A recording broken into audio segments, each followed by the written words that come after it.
বিসমিল্লাহির রহমানির রহিম। আজকে বাসায় ছোটো ভাইয়েরা সবাই ধরলো যে মাংস রান্না করতে। তো আমি আজকে সে মাংসটা রান্না করব। কীভাবে রান্না করা যায়? প্রথমে আমি মুরগি মাংস কিছু নিয়ে কেটে রাখছিলাম। কেটে আমি কিছু হলুদ আর একটু মরিচের গুঁড়া আর লবণ দিয়ে আগে ম্যারিনেট করে রাখছিলাম। সেই মাংসটা আমি আগে প্রথমে একটু কড়াইয়ের উপর দিয়ে ফ্রাই করে নিব। মাংসটা ফ্রাই করে নিলে একটু ভালো হয়। মাংসটার যে মাংস একটা ঘ্রাণ সেটা আর থাকে না। তো আমি প্রথমে মাংসটা তেলের উপর দিয়ে একটু ভালো করে ফ্রাই করে নেব। ঢাকনা দিয়ে একটু ঢেকে দিই। মাংসটা দেখতে পাচ্ছেন ফ্রাই হয়ে গেছে। ও সুন্দর একটা কালার আসছে। হ্যাঁ, আমি একটু খুন্তি দিয়ে একটু ভালো করে নেড়ে দিই যাতে মাংসটা লেগে না যায় কড়াইয়ের সাথে। চুলার আঁচটা একটু কমাই দিই। আমার মাংসটা প্রায় ফ্রাই হয়ে আসছে। মাংসটা ফ্রাই হয়ে গেলে আমি সেটা নামাই নেব। এখন মাংসটাকে আমি নামাই রাখি। মাংসটা বেশি ফ্রাই করা যাবে না, একটু বেশি ফ্রাই করলে আবার ওর ভিতর মাংসের ভিতর মশলা ঢুকবে না। আমার মাংসটা ফ্রাই হয়ে গেছে। মাংসটা নামানোর পর কড়াইতে যে তেলটা আছে ওই তেলের মধ্যে আর একটু তেল দিয়ে আমি কিছু আলু কেটে রাখছিলাম, সেই আলুটা একটু লবণ দিয়ে মিশাইয়ে সে আলুটা একটু ফ্রাই করে নিই। আলুটা একটু ফ্রাই করে নিই, একটু খুন্তি দিয়ে নেড়ে দিই যাতে আলুটাও ধরে না যায়। আলুটা ফ্রাই হয়ে আসছে। আলুটা ফ্রাই হয়ে গেছে। এখন আমি আলুটাকে নামাই রাখি। এখন আমি আলুটাকে নামানোর পরে যে তেলটা আছে এই তেলের মধ্যেই আমি মাংসের যে মশলাগুলো আছে সেগুলো দেবো। প্রথমে আমি কিছু দারচিনি আর লং দিয়ে দিলাম, এলাচগুলো আমি একটু ফাটাইয়ে দেবো যাতে কড়াইতে এটা না ফেটে। এখন আমি এর ভিতরে কিছু পরিমাণ জিরা দিয়ে দেবো। জিরাটা আগে দিলে জিরাটা আলাদা একটা ঘ্রাণ আসে, সেজন্য জিরাটা আমি আগে দিই। সবাই পেঁয়াজ দেওয়ার পর জিরা দেয়, কিন্তু আমি কাঁচা জিরাগুলো আগেই দিই। হ্যাঁ, দেখতে পাচ্ছেন। হ্যাঁ, জিরাটা দিয়ে দিই। দেওয়ার পর কিছুক্ষণ আমি চুলার আঁচটা একটু কমাই রাখি। জিরাটা দেখেন দেওয়ার সাথে সাথে একটু লালটা ধরনের হয়ে আসছে। জিরাটা যখন লালটা হয়ে যাবে তখন আমি পেঁয়াজ কুচি, মরিচ আর পেঁয়াজ কুচি আগে থেকে কেটে রাখা ছিল সেটা করার উপর দিয়ে একটু এরপরে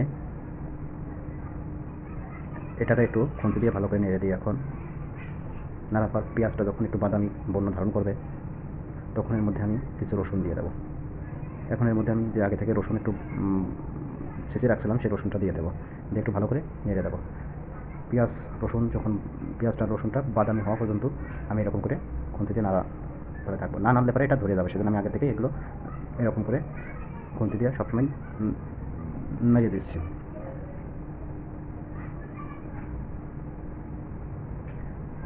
আসলে এগুলো বেটিয়ে দিতে পারলে পাটায় সবচেয়ে ভালো, কিন্তু আমার বাটার কোনো এখানে ব্যবস্থা নাই, তাই আমি ডাল যেটা দিয়ে ঘন্ট করি সেটা দিয়ে এটা একটু ছেঁচিয়ে দিব যাতে এটা মাংসের সাথে মিক্সড হয়ে যায় এবং খেতে ভালো লাগে। হ্যাঁ, আমার এটা বাদামি কালার হয়ে আসছে। এখন আমি একটু আগে থেকে গরম করে রাখা পানি এর সাথে দিয়ে দেবো যাতে এটা বেশি পুড়ে না যায়। দিয়ে একটু খুন্তি দিয়ে নেড়ে দিই।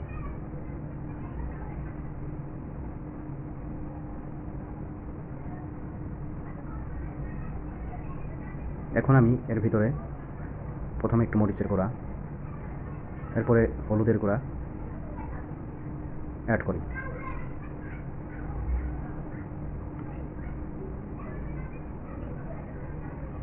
অ্যাড করার পর একটু লবণ, স্বাদ মতো পরিমাণ মতো লবণ দিয়ে দেবো। দেওয়ার পর আমি খুন্তি দিয়ে আবার এটাকে একটু নেড়ে দেবো। নেড়ে একটু অপেক্ষা করব।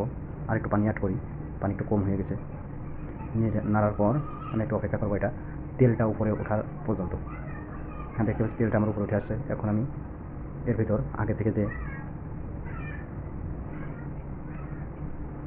মুরগির মাংসটা ভেজে রাখা ছিল সেই মাংসটা এর ভিতর দেব। ডাল ঘুটনি দিয়ে এটা আর একটু নেড়ে দিই বা ছেঁচে দিই যাতে এটা গলে যায়। এখন আমি এর মধ্যে আর এটা খুন্তি দিয়ে আমি আর একটু নেড়ে দিই। এটা হয়ে গেছে। এখন আমি এর মধ্যে আগে থেকে যে মাংসটা ফ্রাই করে রেখেছিলাম সেটা অ্যাড করি, করে একটু নেড়ে দিই।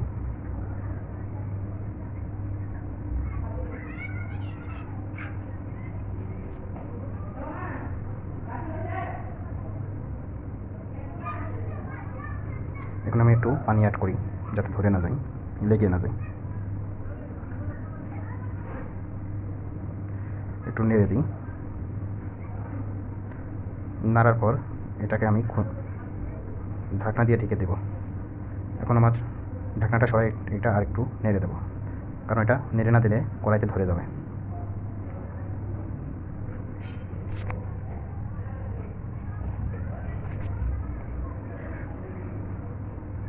এখন একটু পানি অ্যাড করি।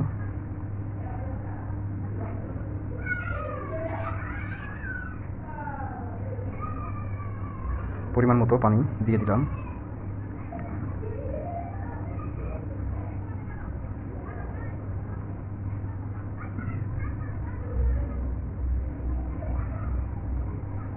দেওয়ার পর খুন্তি দিয়ে আবারও একটু নেড়ে দিই। এখন আমি এটাকে ঢাকনা দিয়ে ঢেকে দেবো। ঢাকনা দিয়ে ঢেকে দেওয়ার পর কিছুক্ষণ পর আমি এটা উঠাবো। দেখেন পানিতে বলক চলে আসছে এবং মোটামুটি একটা কালার চলে আসছে।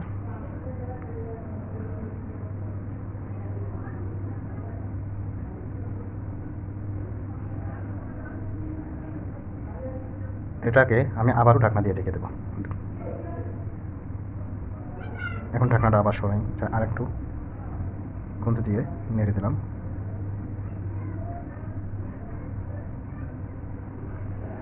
চুলার আঁচটা একটু বেশি বাড়াইয়ে আমার রান্না প্রায় শেষের দিকে। এখন আমি এর ভিতর গরম মশলার গুঁড়া ও জিরার গুঁড়া অ্যাড করলাম। করার পরে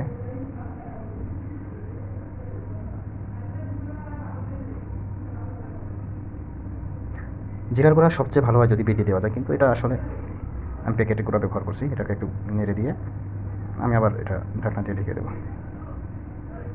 সুন্দর একটা কালার চলে আসছে, একটা ঘ্রাণও চলে আসে। আমার রান্না